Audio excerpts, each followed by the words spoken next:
வணக்கம் நேயர்களே. இன்னைக்கு நம்ம இந்த சீந்தில் கொடி அப்படின்ற செடியை பத்தி நம்ம பேச போறோம்.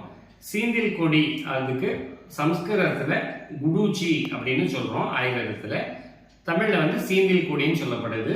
அமிர்தா அப்படின்ற இன்னொரு பேரும் இதுக்கு இருக்கு. அமிர்தா ஏன் அப்படின்னா அமிர்தமாக செயல்படும் அப்படின்றதுக்காக அமிர்தா அப்படின்ற பெயர் இருக்கு.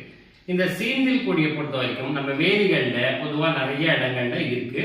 வித்தியாசம் நம்ம வேலிப்பருத்திக்கு இதுக்கும் எப்படி கண்டுபிடிக்கிறது அப்படின்னா, இதோட தண்டுகள்ல நீங்க பாத்தீங்க அப்படின்னு சொன்னா புள்ளி புள்ளியா இருக்கும். இந்த தண்டுல நீங்க டாட்டடா இருக்கும், அங்க இங்க புள்ளி புள்ளியா இருக்கும். இது உலர்ந்த தண்டை காமிச்சுட்டு இருக்கேன். இதே மாதிரிதான் இதுல தட்டுகள்ல இருக்கும். ஸோ இந்த சீந்தில் கொடியை பொறுத்த வரைக்கும் மெயினா ஜுரங்களுக்கு, கை கால் மூட்டு வலி, இந்த மாதிரி சம்பந்தப்பட்ட பித்த சம்பந்தப்பட்ட நோய்களுக்கு இது ரொம்ப மிகவும் அற்புதமான ஒரு மருந்தா செயல்படுது.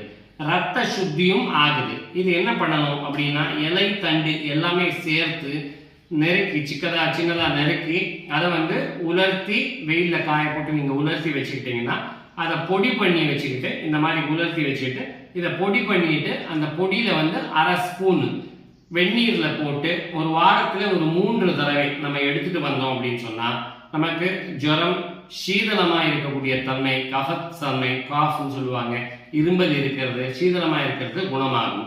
ரொமட்டாய்டு ஆர்த்தரைட்டிஸ் போன்ற நோய்கள்ல மூட்டுகள்ல வாதம் நிற்கக்கூடிய நிலைமையில இருக்கும் போது கை கால் வலி, முதுகு வலி, தண்டு விளை வலி இப்படின்றவங்களுக்கு எல்லாருக்குமே இது தினப்படி ஒரு அரை ஸ்பூன் இதோட பொடியை நம்ம தண்ணியில வெந்நீர்ல போட்டு நம்ம எடுத்துட்டு வந்தோம், கொதிக்க வச்சு குடிச்சிட்டு வந்தோம் அப்படின்னு சொன்னா இந்த வலிகள் எல்லாம் நீங்கி பித்தத்தன்மை உடம்புல குறைச்சு ஆரோக்கியமா இருக்கலாம்.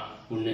கல்லீரல் பிரச்சனைகளுக்கும் இது மிகுந்த உபயோகமா இருக்கும். கல்லீரல் பிரச்சனைகள்லயும் அதே மாதிரிதான் இலைகளை உலர்த்தி வச்சுக்கிட்டு அதை பொடி பண்ணி வச்சுக்கலாம்.